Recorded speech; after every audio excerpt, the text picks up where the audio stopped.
көкөністердің арасында қызыл түсімен ерекшеленетін кәдімгі қызылшаның емдік қасиеті орасан деседі. Тіпті оның кереметтілігі жайында Гиппократтың өзі айтып кеткен екен. Қызылша жемісін шекедей де пісіріп те жеуге болады, ал шырыны бір емес бірнеше дертке дауа.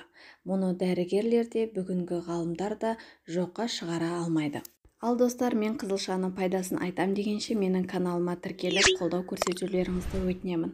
Ең алдымен қызылшаның құрамына тоқталатын болсақ, ондағы пайдалы заттар: темір, фолий қышқылы, йод, магний, натрий мен кальцийдің оңтайлы арақатынасы, калий, хлор, фосфор, күкірт, А дәрумені, органикалық қышқылдар, никотин қышқылы, В тобының дәрумендері, Е дәрумені, бета-каротин, аскорбин қышқылы осы бір қызылшада кездеседі. Сонымен қызылша шырыны нақты қандай ауруларды емдейді? Видеоны жіберіп алмай соңына дейін тыңдаңыз. Ангинаны емдейді. Тамақ ауруларының кез келген түріне қызылша шырыны ем болады. Ішсеңіз ағзаға, ішекке, бауыр бүйрекке, несеп жолдарына ем. Тамақ ауырып жөтел асқынғанда еш ойланбай қызылша шырынымен тамағыңызды шайыңыз. Ал мұрын бітеліп гайморит мазалағанда қызылша шырының 5-6 тамшысын тамызасыз. Бұл ем 3 рет қабылдаған соң-ақ керемет нәтиже береді. Ал баспаны емдеу үшін бір дана шикі қызылшаның қабығын тазартып үккіштен өткізесіз. 1 стакан езілген қызылшаға 1 ас қасық алма сірке суын араластырып тұндырып қоясыз. Шамамен 30-40 минуттан соң тұнбаны қабатталған дәкенің көмегімен сығып алыңыз. Дайын болған шырынның 1 ас қасығын ішіп, қалғанымен тамағыңызды шайыңыз. Қанды көбейтеді. Қан аздық кезінде де ең керемет ем болатын қызылша шырыны екенін естен шығармаңыз. Қанды көбейту үшін 1 стакан қызылша шырыны мен 1 ас қасық табиғи таза балды араластырып, күніне 3-4 рет қабылдайсыз. Егер қызылшаға сәбіз мен қара тұрыптың шырынын араластырып ішсеңіз, онда қаныңыз көбейіп, теріңіз тегістеліп, бетіңіз жылтырап шыға келеді, әрі қуатыңыз да артады. Миды жақсартады. Жас ұлғайған сайын адамның миы шаршап, өзінің жұмысын қалыпты жүргізе алмайды екен.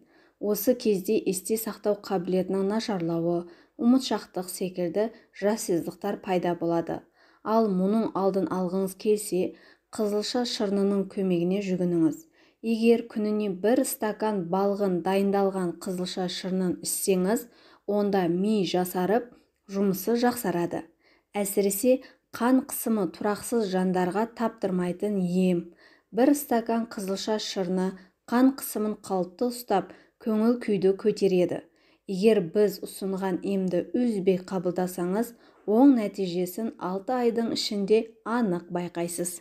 Бауырдың қызметін жақсартады. Бауырдың айнымас досы қызылша деп айтсақ та болады. Ол үшін күніне 100 грамм қызылшаны үккіштен өткізіп, немесе блендерден өткізіп, сусын жасап ішуге де болады. Күніне 3 реттен аш қарынға ішіп отырсаңыз, бауырыңыздағы әртүрлі аурулардан айығатын боласыз. Сонымен қатар өт жолдарын тазалап, сары аурумен ауыратындарға да жақсы ем бола алады. Ағзаны шлактан тазартады. Күніне 1-2 қасық қызылша шырынын ем ретінде қабылдаңыз. Сол кезде ағзадағы улы заттар, шлактар тазаланатын болады. 3 күн өтісімен-ақ дәретіңіздің түсі өзгеріп, бауыр мен ішектің жұмысы жақсарады. Нәтижесінде теріңіз жасарып, ағзаңыз шлактан тазаланады. Бұлшықетті қалпына келтіреді. Қызылша шырыны бұлшықеттің ауруын басады, әрі қатайтады. Спортпен айналысатындар күніне кем дегенде 200 грамм балғын қызылша шырынын ішуге кеңес беріледі. Физикалық жаттығу, үздіксіз қозғалыс, ауыр зат бұлшықетке салмақ салады. Ал оны қайта қалпына келтіретін бірден-бір қызылша шырыны. Онкологиялық аурулардың да алдын алады. Егер сізде онкологиялық аурулардың белгілері біліне бастаса, дереу қызылша шырынын ем ретінде қабылдауды әдетке айналдырыңыз. 7 күн үзбей ішіп, қайта тексеруден өтіңіз. Осы 7 күннің ішінде оң нәтижесін береді. Қызылша шырыны асқазан жарасын емдеуге де көмектеседі. Ол үшін аптасына 1 рет аш қарынға бір қасық балмен сұйытылған 100 мл қызылша шырынын ішу керек. Ол емдік қасиетке ие. Қызылша шырынын күнделікті ішу іш қатуды емдеуге көмектеседі. Бұл шырынның бір реттік іш қату кезінде пайдасын аттап өткен жөн. Сонымен қатар йодқа да бай, ал бұл элемент қалқанша безінің қалыпты жұмыс істеуі үшін өте маңызды екені белгілі. Иммундық жүйені де нығайтады. Қызылша шырыны күнделікті рационға қосу арқылы сіз жұқпалы және вирустық аурулардан, әсіресе қыста, ағзаның қорғаныс жүйесін едәуір арттырасыз. Сонымен қатар қызылша анальгетикалық әсерге ие. Қызылша әсіресе ауыр кезеңдерде тиімді. Оны ішкі емдеуге ғана емес, сонымен қатар сыртқы емдеуге де қолдануға болады. Қызылша шырыны мұрынмен, синуситпен, созылмалы ринитпен және аденоидтармен проблемаларды шешуде тиімді қабынуға қарсы және антисептикалық агент деп айтсақ та болады. Сау адамдар үшін де жаңа сығылған қызылша шырыны да маңызды. Қызылша шырынын қабылдау төзімділікті арттырады, жүйке жүйесін нығайтады, теріге жасаратын әсер етеді және де шашқа қайызғақтың түсуін алдын алады. Ал енді қызылша шырынының зияны қандай? Бұл аллерген. Аллергияға бейім адамдар көп мөлшерде қабылдамағаны жөн. Сондықтан бұндай адамдар дәрігердің кеңесінен өтпей жатып қабылдамағаны жөн. Бұл сусын бүйректегі тастардың активациясын тудыруы мүмкін. Ревматоидты артрит пен подаграны да күшейтеді. Қызылшаның тағы бір қасиеті қан қысымын төмендетеді. Сондықтан қан қысымы төмен кісілер мөлшерден тыс қабылдамағаны жөн. Созылмалы диареямен ауыратын адамдарға да тыйым салынған. Іш қату үшін қызылша шырыны оны іш жүргізетін әсер үшін пайдалы, ал нәжіс босап қалған адамдар үшін зиянды.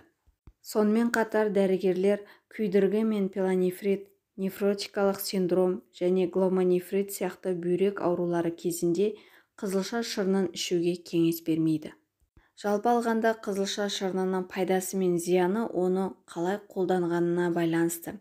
Бірақ көп адам бұған мән бермейді немесе біле бермейді. Шырын терапиясын жақсы көретін адамдар бұл сусынды өздігінен емес, басқа да көкөністердің шырындармен араластырып ішкенін дұрыс көреді. Мысалға сәбіз немесе асқабақпен.